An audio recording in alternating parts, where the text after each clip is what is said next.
Hi, everybody. Thanks for joining me. I hope you're doing well.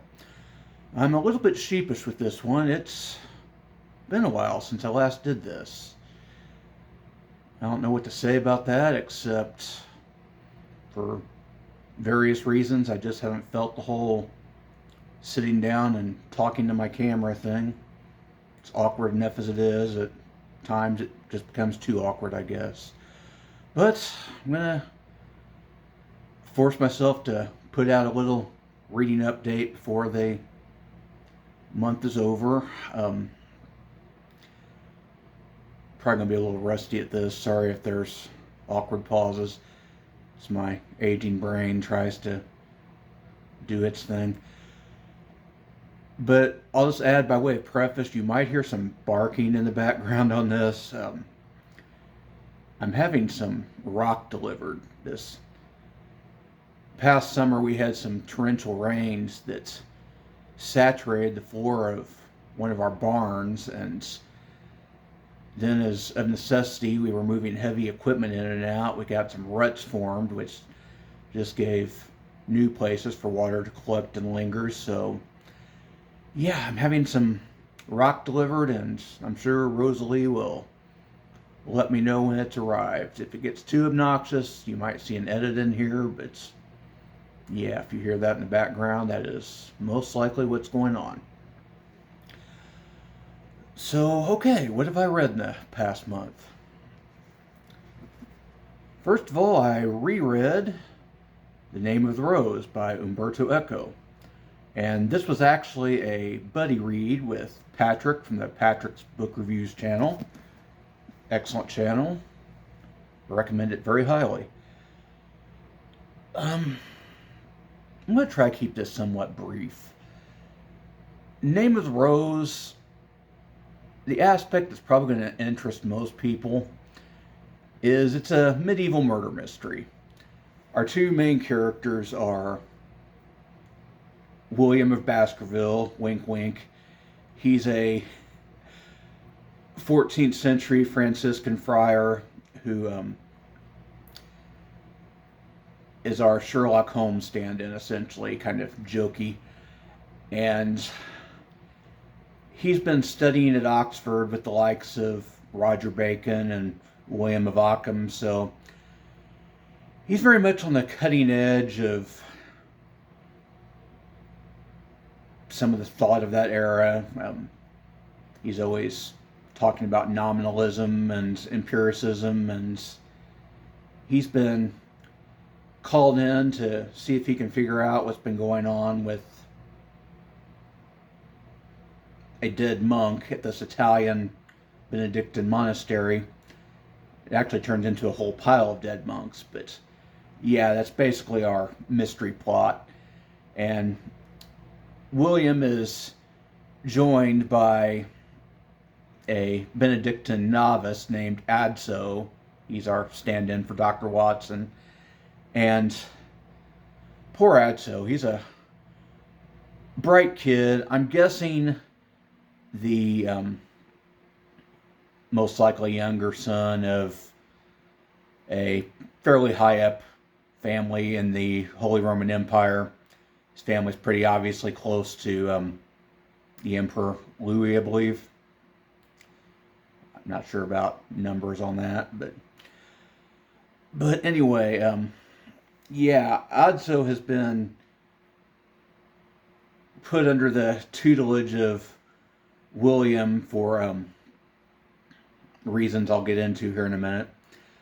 But like I said, that poor kid, he helps out William, but he goes through a lot of coming of age stuff during this week during which the novel takes place, and oh boy, he goes from a relatively sheltered existence, like I said, from a pretty well-to-do family, and then as a Benedictine novice to learning a lot about just how capricious and cruel the world can be in a very brief time. So yeah, Adso, he's something else. But anyway, I have read this novel several times now. It seems like every time there's some aspect of it that stands out to me. And I think this round, what kind of interested me was the historical context. Because what is going on, this is during the years of the Avignon papacy. It's John the 22nd, I believe. But the thing is, in the Italian cities, you're seeing a transition to a more mercantile, commercial economy, and money has really become power there. And the secular clergy have gotten wrapped up in this. They're hoarding wealth and using that to exercise their power. And for that reason, the Franciscan order, with its emphasis on holiness of poverty, is viewed as kind of a threat. And frankly, the Pope would like to brand the entire order as heretical, but because there's a lot of history there, that's kind of a risky thing to do. But there have been a lot of, I'll just say, break off sects from the Franciscan order that some loony goes out and starts preaching some of the points of poverty, and a lot of the poor people join up with these guys and end up taking that message of poverty to mean, hey, let's murder a lot of rich people, take their stuff, and in some cases even form weird sex cults.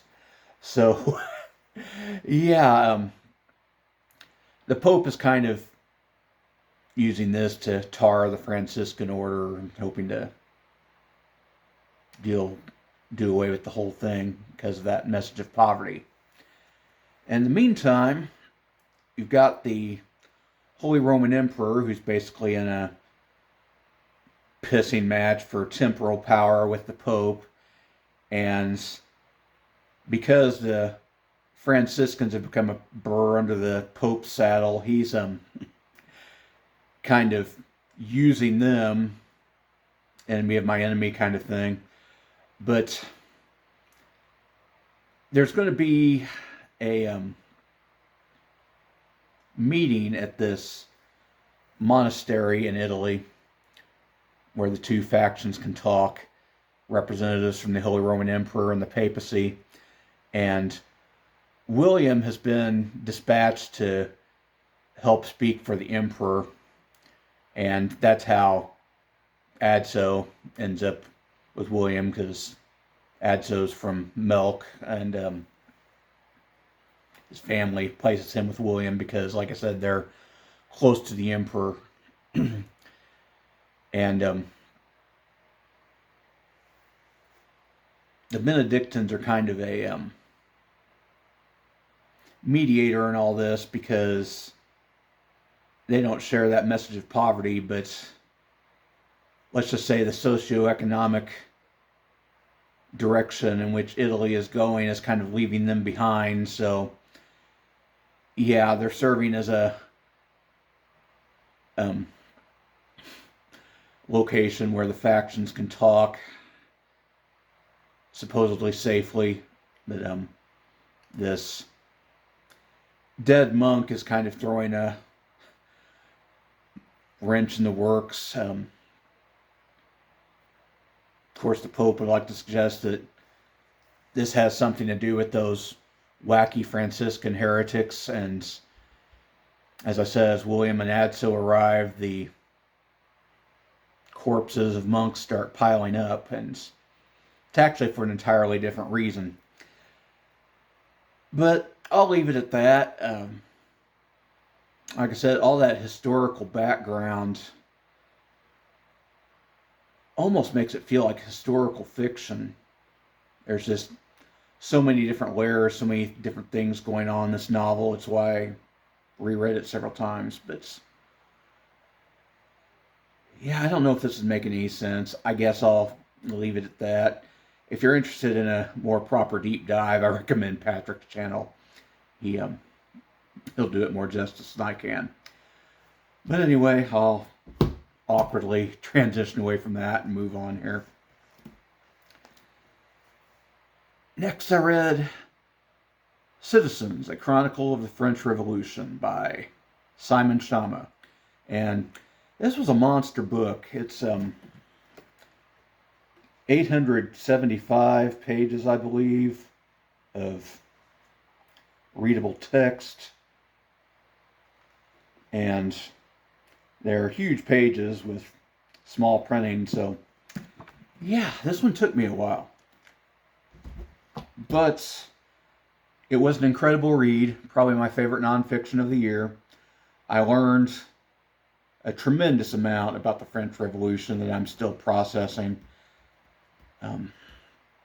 Although it was a depressing read in a humans are just the worst kind of way.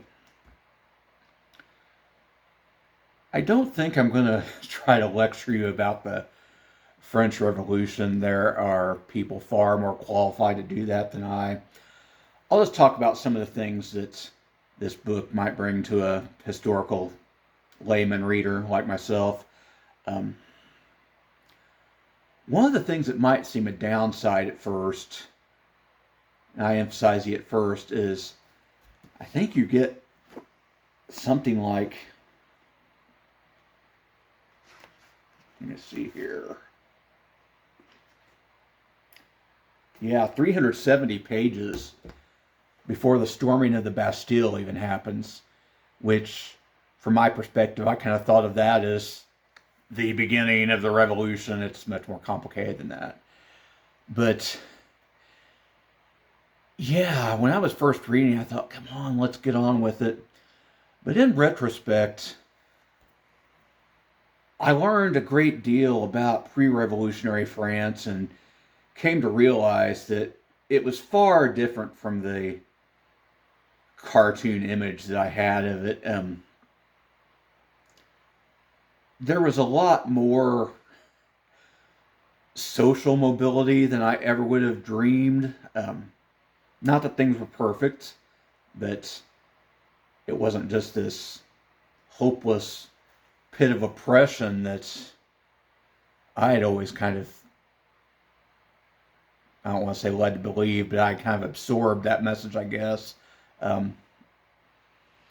came to view King Louis XVI very differently than the Mel Brooks History of the World version.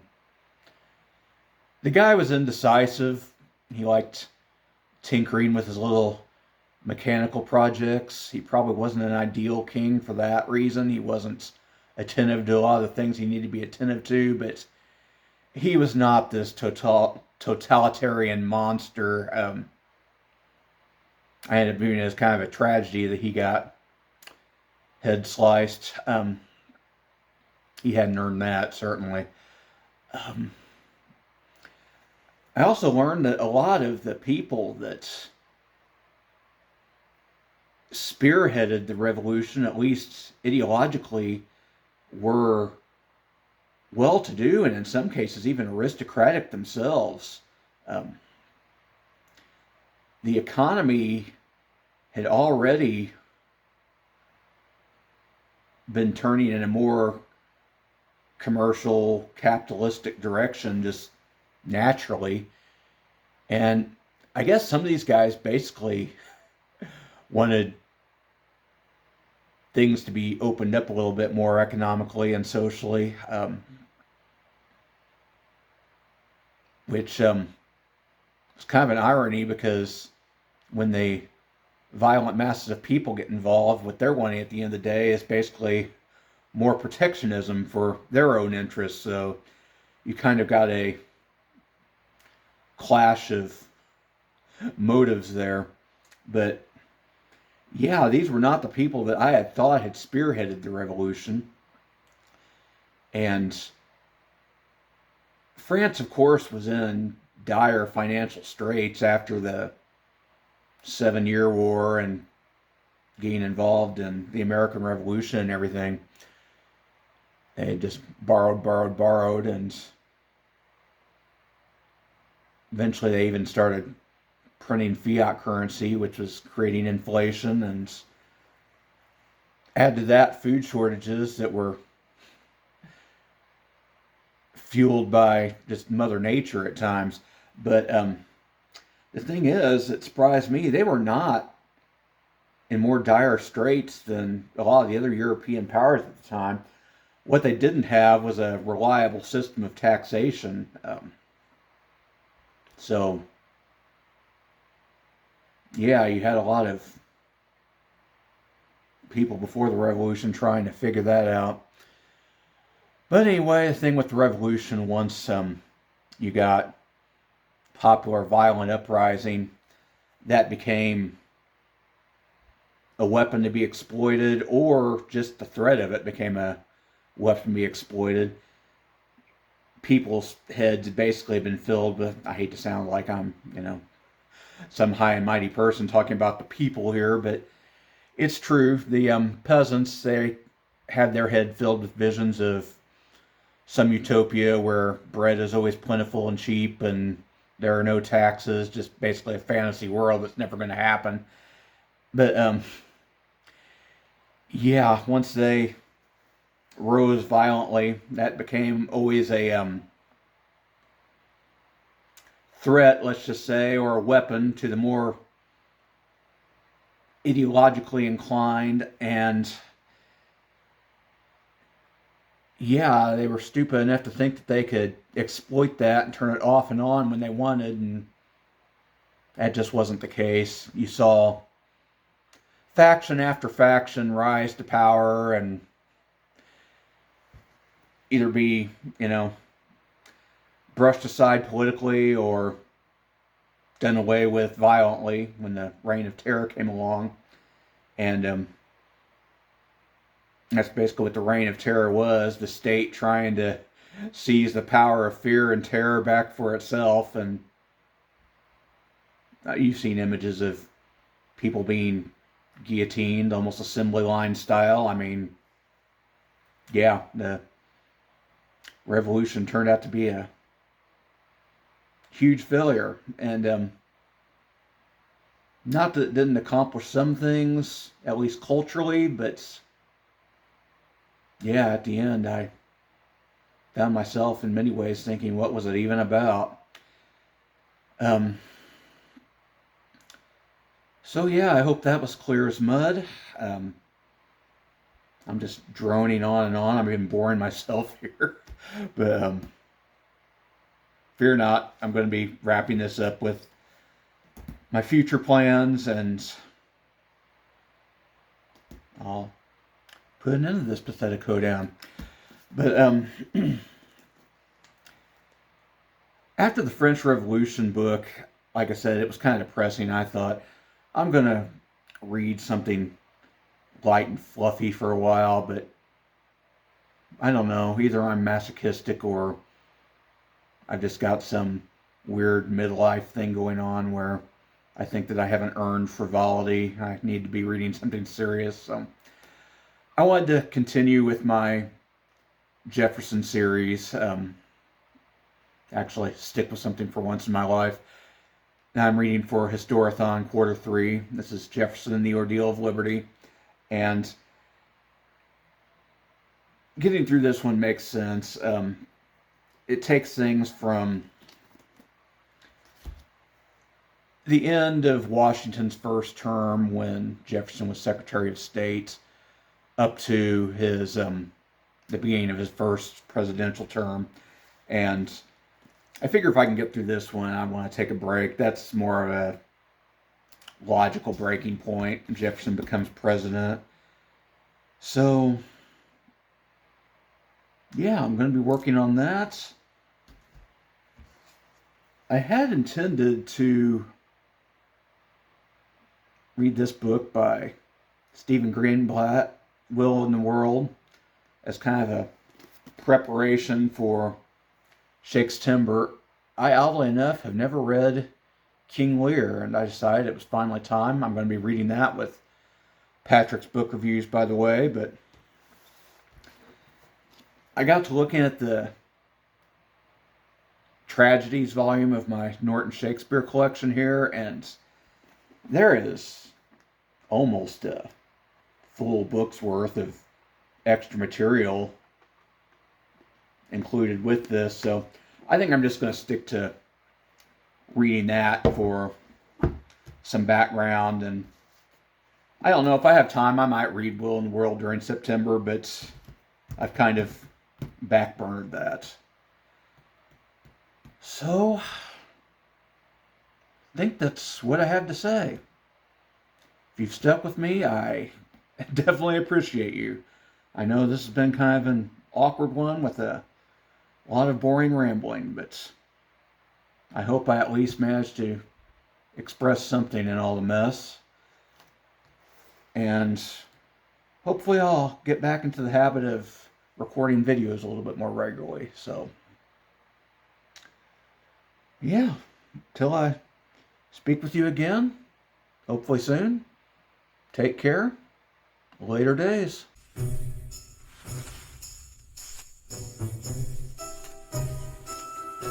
But am I not turtly enough for the Turtle Club?